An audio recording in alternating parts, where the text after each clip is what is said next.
Srinath Reddy Mittapalli YouTube channel స్వాగతం అన్న నమస్కారం. నేను మీ శ్రీనాథ్ రెడ్డి మిట్టపల్లి. ఇవాళ తరకు వచ్చి సెప్టెంబర్ 18, 2025 సంవత్సరం.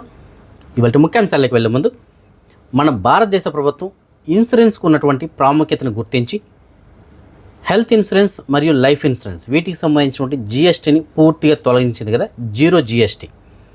సో ఎందుకు చేసింది అనేసి అంటే దానికి ఉన్నటువంటి ప్రాముఖ్యత అలాంటిది. ప్రతి ఒక్కరికి తప్పనిసరిగా ఈ రెండు ఉండాలి అని చెప్పేసి దాన్ని తీసుకురావడం జరిగింది. ఎందుకంటే మిగతా వాటన్నిటికీ కూడా ట్యాక్స్లు అయితే ఉన్నాయి, కానీ దీనికి లేదు. ఎందుకు? ప్రతి ఒక్కరూ తప్పనిసరిగా దీన్ని ఉపయోగించుకోవాలి. ఎందుకంటే ఈ రోజుల్లో తప్పనిసరిగా ఆరోగ్య బీమా అటువంటిది, అలాగే జీవిత బీమా అటువంటిది తప్పనిసరిగా ఉండాలి అని చెప్పేసి తీసుకురావడం జరిగింది.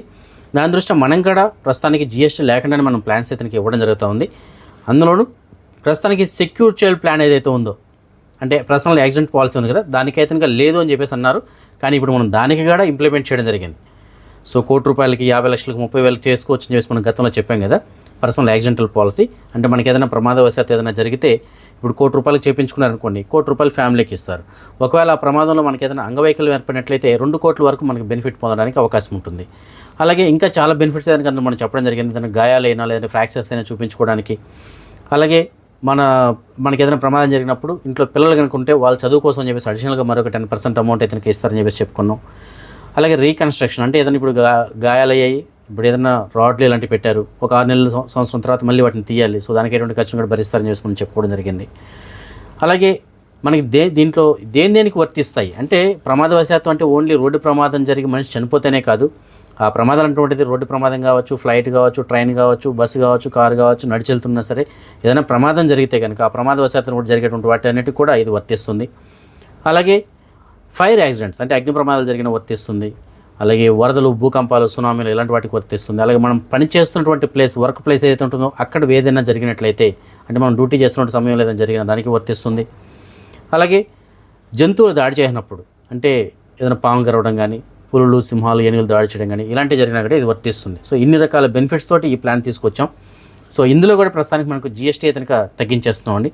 గతంలో ప్రైస్కి ఇప్పటికి చాలా డిఫరెన్స్ అయితే ఉంది. జిఎస్టీ లేకుండా ఇస్తున్నాం కాబట్టి ప్రతి ఒక్కరు ఈ ప్లాన్ అయితే చేయించుకోండి. అయితే ఇంకొక విషయం ఏంటంటే ఎవరికైతే ఈ హెల్త్ ఇన్సూరెన్స్, లైఫ్ ఇన్సూరెన్స్ కావాలనుకుంటున్నారో వారికి నేను డిస్ప్లే అయితే నెంబర్ అయితే ఇచ్చినాను. ఆ నెంబర్కి మీరు వాట్సాప్ ద్వారా కాంటాక్ట్ చేసినట్లయితే పూర్తి సమాచారం నేను మీకు అందిస్తాను. అయితే గతంలో మనం ఒక 2-3 సంవత్సరాల క్రితం అయితే కనుక వేరే వాళ్ళ నెంబర్ ఇచ్చి ఆ నెంబర్కి మనం రెఫర్ చేసేవాళ్ళం, ఆ నెంబర్కి కాంటాక్ట్ చేయండి అని చెప్పేసి. అయితే ప్రస్తుతానికి మీరు ఆ నెంబర్కి అయితే కాంటాక్ట్ చేయకండి, డైరెక్ట్గా నాకే కాంటాక్ట్ చేయండి, నేనే మీకు చేయిస్తాను. ఎందుకంటే అప్పట్లో మనకి ఐడి లేదు, మనం ఎగ్జామ్ రాయలేదు, ఐడి లేదు కాబట్టి మనం అఫీషియల్గా ఆ పని చేయకూడదు. కాబట్టి వేరే వాళ్ళకి మనం రెఫరెన్స్ అనేది ఇస్తూ వాళ్ళ ద్వారా మనం చేపిస్తూ వచ్చాం.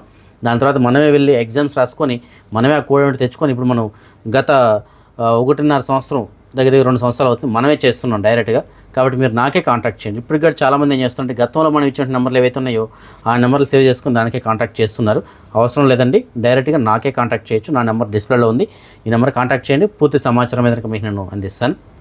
కువైట్కి సంబంధించిన గవర్నమెంట్ కువైట్లో గృహ కార్మికులకు వీసాలు తీసే వాళ్ళు ఎవరైతే ఉంటారో అలాంటి వారి కోసం అని చెప్పేసి ఒక కొత్త సర్వీస్ని ప్రభుత్వ రంగ ఏకీకృత అప్లికేషన్ అటువంటి సాహెల్ అప్లికేషన్లో తీసుకురావడం జరిగింది. దీని యొక్క ఉపయోగం ఏమిటంటే ఎవరికైనా మనం వీసా తీయాలనుకుంటున్నాం అనుకోండి, డొమెస్టిక్ వీసా గృహ కార్మికులకు సంబంధించిన తీయాలనుకుంటున్నాం అనుకోండి, వాళ్ళకి ఆల్రెడీ వీసా జారీ అయ్యిందా లేదంటే వీసా తీయడానికి అవకాశం ఉందా అనేటువంటిది తెలుసుకోవడం కోసం గతంలో అయితే డైరెక్ట్గా మనం జవజాత్కి వెళ్ళి డాక్యుమెంట్స్ అన్ని టైప్ చేసి తీసుకొని వెళ్ళి అక్కడ అన్నీ ఎంట్రీ చేసిన తర్వాత మాత్రం కానీ తెలిసేది కాదు. అయితే ఇప్పుడు అలాంటి పని ఏమీ లేకుండా జస్ట్ ఎవరికైతే వీసా తీయాలనుకుంటున్నా వాళ్ళ పాస్పోర్ట్ నెంబర్ ఉంటే చాలు, మన ఫోన్లోనే చెక్ చేయొచ్చు అని చెప్పేసి ఈ సర్వీస్ యొక్క ఉద్దేశం. ఆ విధంగా తీసుకోవడం జరిగింది. సో ఎవరైతే యజమానులు ఉంటారో వారికి, అలాగే ఎవరైతే రిక్రూట్మెంట్ ఏజెన్సీలు ఉంటాయో అలాంటి వారికి ఇది బాగా ఉపయోగపడుతుంది. వాళ్ళు ఎవరికైతే వీసా తీయాలనుకుంటారో వాళ్ళ పాస్పోర్ట్ నెంబర్ ఎంట్రీ చేస్తే వారికి సంబంధించినటువంటి డీటెయిల్స్ అంటే వాళ్ళకి ఆల్రెడీ వీసా ఏదైనా జారీ చేసిండారా వేరే దగ్గర ఎక్కడైనా. ఎందుకంటే కొంతమంది 2-3 చోట్ల కాపీలు ఇస్తారు, ఒకరు వీసా తీసేసి ఉండొచ్చు, అది తెలియక మళ్ళీ ఇంకొకరు వీసా తీస్తూ ఉండొచ్చు, లేదంటే ఇంతకుముందు ఇచ్చిన వీసా ఇంకా క్యాన్సిల్ అవ్వకుండా ఉండొచ్చు, ఈ లోపే మళ్ళీ వీళ్ళు వీసాకి అప్లై చేసి ఉండొచ్చు. సో ఇలాంటి వాళ్ళు ఏమవుతుంటే వీళ్ళు ఇంత కష్టపడి అక్కడికి వెళ్ళిన తర్వాత ఆ డాక్యుమెంట్స్ని సబ్మిట్ చేసిన తర్వాత లేదు ఆల్రెడీ వీసా ఉంది అనేసి అంటే ఈ టైం వేస్ట్, వీటిని వెళ్ళ వాళ్ళకి కొద్దిగా శ్రమగాడు ఉంటుంది. కాబట్టి అవి లేకుండా ఉండడం కోసం జస్ట్ ఆ పాస్పోర్ట్ నెంబర్ ఎంటర్ చేయగానే ఓకే వీళ్ళకి వీసా జారీ చేయొచ్చు అని చెప్పేసి వస్తుంది. లేదు ఆల్రెడీ వీసా ఉంటే వీళ్ళకి ఆల్రెడీ వీసా ఉండాలి అని చెప్పేసి వచ్చేస్తుంది. చాలా సింపుల్గా తెలుసుకోవడం. సో ఇది ఎవరైనా సరే తెలుసుకోవడానికి అయితే అవకాశం ఉంటుంది. అంటే వాళ్ళు మెన్షన్ చేసింది అయితే మాత్రం మనం వీసా డౌన్లోడ్ చేసుకోవాలన్నా లేదంటే వాళ్ళకి ఏదైనా వీసా అప్లై చేయాలన్నా ఎవరైతే యజమానులు ఉంటారో వాళ్ళకి, అలాగే రిక్రూట్మెంట్ ఏజెన్సీ వాళ్ళకి మాత్రమే కుదురుతుంది. కానీ వాళ్ళకి ఆల్రెడీ వీసా జారీ అయ్యిందా, ఆ పాస్పోర్ట్ నెంబర్ పైన లేదా అనేటువంటి మనం కూడా చెక్ చేసుకోవచ్చు. సో అది ఎలాగంటే మన సాహిల్ అప్లికేషన్ ఓపెన్ చేసి అప్లికేషన్లో కింద కనుక మీరు చూసినట్లయితే ఇంగ్లీష్ వర్షన్లో లెఫ్ట్ సైడ్ నుంచి రెండోటువంటిది సర్వీసెస్ అని చెప్పేసి ఉంటుంది. ఆ సర్వీసెస్ని క్లిక్ చేసిన తర్వాత వరుసగా ఆప్షన్స్ వస్తాయి. అందులో మినిస్టర్ ఆఫ్ ఇంటీరియర్లోకి వెళ్ళండి. మినిస్టర్ ఆఫ్ ఇంటీరియర్లో మళ్ళీ మీరు వీసా సర్వీసెస్లోకి వెళ్ళండి. వీసా సర్వీసెస్లో మొదటిదే ఉంటుంది డొమెస్టిక్ వర్కర్కి సంబంధించినటువంటి ఎలిజిబిలిటీ చెక్ చేయడం కోసం వీసాకి సంబంధించింది.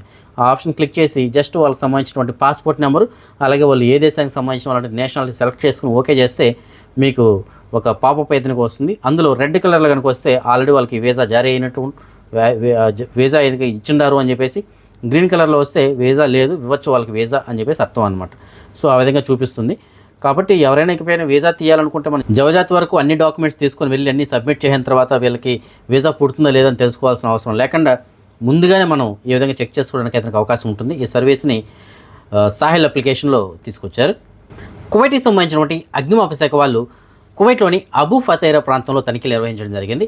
ఎవరైతే సేఫ్టీ ప్రికాషన్స్ పాటించకుండా ఈ ఫైర్ సేఫ్టీ నిబంధనలు ఏవైతే వాటిని ఉల్లంఘించుంటారో అలాంటి వారిపైన ఉల్లంఘనలు ఇతనికి నమోదు చేశారు. ఒక 2 గోడౌన్స్ని ఇతనికి వీళ్ళు క్లోజ్ చేయడం జరిగింది. అలాగే 16 ఉల్లంఘనలను నమోదు చేసినట్లు తెలియజేస్తున్నారు. ఇదిలో ఉండగా దజీజ్ ప్రాంతం ఏదైతుందో ఈ ప్రాంతంలో కువైట్కి సంబంధించిన PAM మనకు public authority for man power వాళ్ళు జాయింట్ తనిఖీలు అయితే నిర్వహించడం జరిగింది. అంటే జాయింట్ ఆపరేషన్ నిర్వహించారు.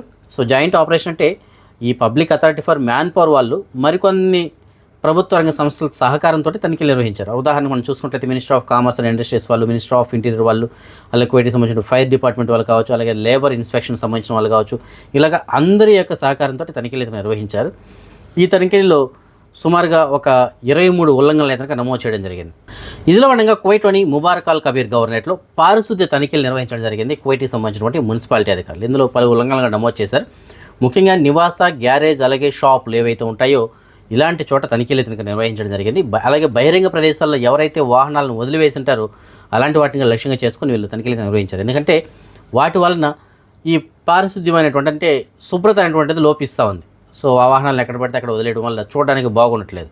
సో ఆ కారణం చేత వాటిని తొలగించడం జరిగింది. సుమారుగా ఒక 31 వాహనాలను ఇతనిక అక్కడి నుంచి తొలగించారు. అలాగే నిబంధనలు ఉల్లంఘించినటువంటి ఒక 20 వాహనాలపైన కేసులు ఇతనిక నమోదు చేశారు. అంటే ఆ యజమానులకి నోటీసులు ఇతనిక పంపించడం జరిగింది. సో ఈ విధంగా కువైట్కి సంబంధించిన మున్సిపాలిటీ వాళ్ళు కూడా తనిఖీలు ఇతనిక నిర్వహించడం జరిగింది. సో ఈ విధంగా కువైట్లోని పలు ప్రాంతాల్లో వివిధ రకాలైనటువంటి తనిఖీలు ఇతనిక నిర్వహించారు.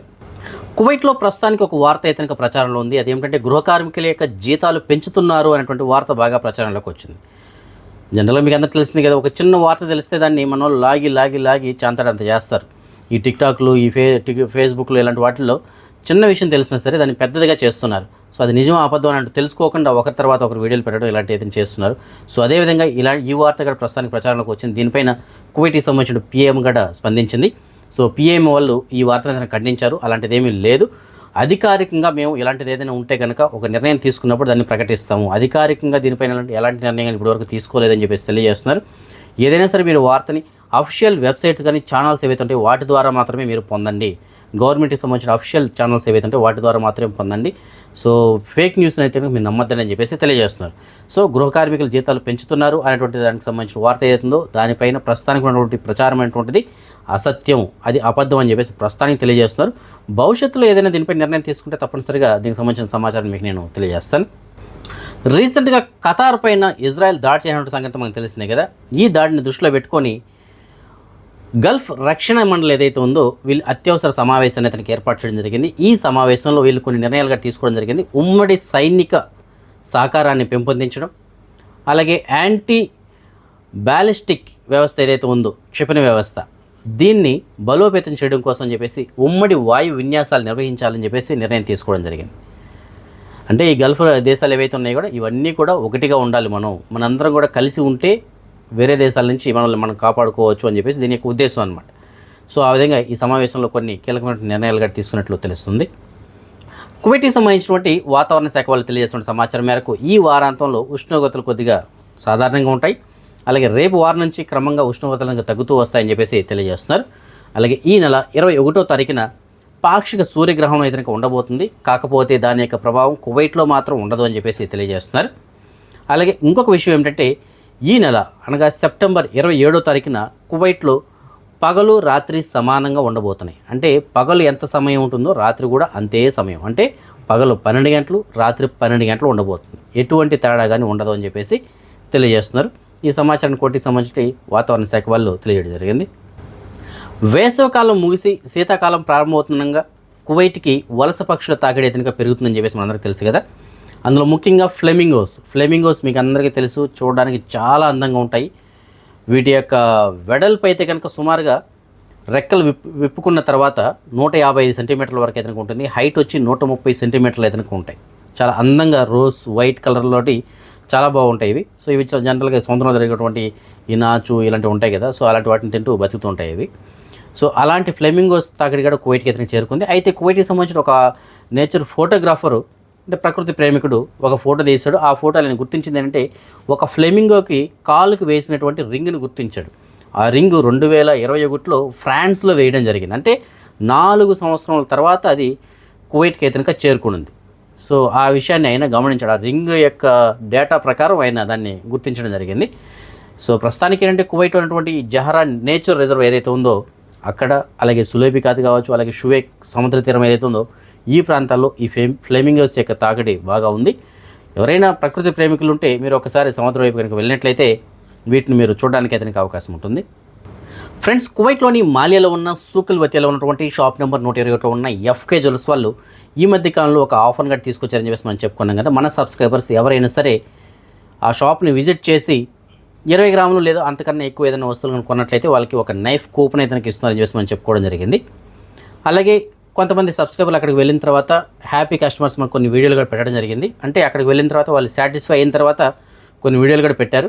అంటే మాకు ఇక్కడికి వచ్చిన తర్వాత కొద్దిగా సాటిస్ఫై అవ్వండి, ధరలు అయితే బాగానే ఉన్నాయి, మంచి సర్వీస్ అయితే ఇచ్చారని చెప్పేసి మనకు మెసేజ్ కూడా పెట్టినారు. సో అలాంటి ఒక వీడియో అయితే మీకు నేను అందిస్తున్నాను. కాబట్టి మీరు ఎవరైనా సరే బంగారం కొనాలనేటువంటి ఉద్దేశం ఉన్నట్లయితే ఒకసారి ఎఫ్కే జ్యువెలర్స్ని విజిట్ చేయండి. మంచి మంచి డిజైన్స్ అయితే కొన్ని మోడల్స్ కూడా చాలా బాగున్నాయి. మీరు అక్కడికి వెళ్ళిన తర్వాత తప్పనిసరిగా నచ్చుతాయి, నచ్చకుండా ఉండడానికి అయితే లేదు. మీకు నచ్చిన తర్వాత తీసుకోండి. తీసుకునేటప్పుడు మన ఛానల్ పేరు అయితే చెప్పండి. మీకు తప్పనిసరిగా కొద్దిగా డిస్కౌంట్ కూడా లభిస్తుంది, అలాగే కూపన్ కూడా లభిస్తాయి. అలాగే ఇవాళ బంగారం విషయానికి వచ్చినట్లయితే నిన్నటితో పోల్చుకుంటే స్వల్పంగా బంగారం ధర అయితే తగ్గిందండి. 22 క్యారెట్ల బంగారం ప్రస్తుతానికి 1 గ్రామ్ ధర 32 దినార్ల 977 పిలుసుగా ఉంది. అదే 24 క్యారెట్ల బంగారం బిస్కెట్ల రూపాయల బంగారం ప్రస్తుతానికి 1 గ్రామ్ ధర 35 దినార్ల 962 పిలుసుగా ఉంది. సో 22 క్యారెట్ల బంగారం నిన్నటికి వాళ్ళకి 1 గ్రామ్ పైన సుమారుగా 471 పిలుసు వరకు అయితే తగ్గింది. Friends, एफके jewellers shop number 121 सूकल वतिया। आज हमारे कस्टमर आए हुए हैं। देखो आज हमारे पास एक खरीदे हुए इंगनामा के जाकिर लाल रतन लाल भाई हमारे पास आए हुए हैं। देखो हमारे पास नेकलेस लिए और अच्छा सा रेट, जो रेट बेहतरीन रेट है जो कम करके हमने इनको दिया हुआ है। इधर एक्सचेंज कर दो जाकिर भाई। जाकिर भाई कैसा है लगा आपको हमारी तरफ से? आपको जी बहुत बढ़िया जी, प्राइस इनका बहुत अच्छा है। मैं स्पेशल सालमिया से आया चल के इधर, और आते रही आपके सब जो लगे आपको। Okay happy. हमारे शॉप नंबर आके 121 सुकलवतिया मालिया कुवैत सिटी। बोल दे दिल में की बात बोलो। ले लो सेम वेट में चाहिए नहीं? Same wait. ఫ్రెండ్స్, ఇవాళ రంగరాజు శ్రీ లియాన్ష్ అనేటువంటి అబ్బాయి పుట్టినరోజు జరుపుకోవడం జరుగుతోంది.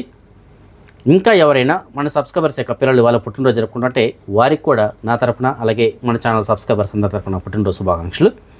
అదే మనం ఈ మనీ ఎక్స్చేంజ్ విషయానికి వచ్చినట్లయితే ప్రస్తుతానికి ఒక కువైట్ దినార్ మన భారతదేశం రూపీస్లో సుమారుగా 288 రూపాయలుగా ఉంది. సో ఇవి ఫ్రెండ్స్ ప్రస్తుతానికి అప్డేట్స్. రేపు రాత్రి 9 గంటలకు వచ్చేటువంటి మన రెగ్యులర్ వీడియోలో మళ్ళీ కలుసుకుందాం. అంతవరకు సెలవు. జై హింద్.